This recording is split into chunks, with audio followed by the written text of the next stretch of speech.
Listen, Jake, I think there's aspects of things where he'll take things to a level that they need to be taken to be able to draw attention to it. I mean, if you look at any of the issues that he's spoken about, he'll talk about them in a way that no one else has spoken about them. He'll take them to a certain level. And guess what?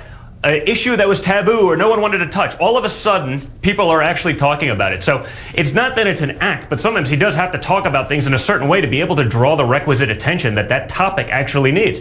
No one else will touch it if he hasn't done that. So I think for him, this is a very natural evolution. He's switching over, getting focused on the general election where he's going to have to, talk to that broader audience. So I think it's a very natural progression. So when he talks about building a wall, or when he talks about deporting 11 million people in this country, undocumented immigrants, is that just playing a part, or is that to be taken literally?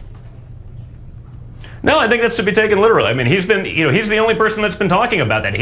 Everyone else jumps on the bandwagon after he says it. He says it. 3 weeks later, everyone else, once he's taken all the heat, once he's taken all the criticism, once he's taken all of that, then everyone else jumps on and says, hey, wait a minute, this is actually a winning idea. This is something that makes a lot of sense. And then they do it because he's the only one of the candidates that actually ever had an original thought in years. So the bottom line is we should take him at face value. So are you or your sister Ivanka or Eric or any other member of your family, are you planning to help your dad woo delegates one by one on behalf of your father?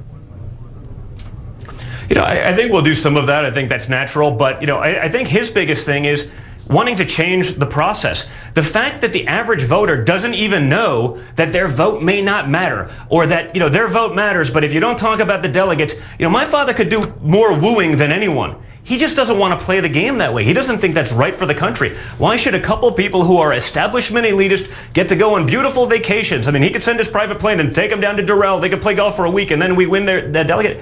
That's not the way this country should be run, Jake. I'm here with 2 congressmen from the state of Pennsylvania, and we have to print out cards because every district of the hundreds of districts in the state have 3 people that could serve as delegates for us or for someone else. So you could actually win the state in a landslide. And of the 70-something delegates that are there, you only get 17.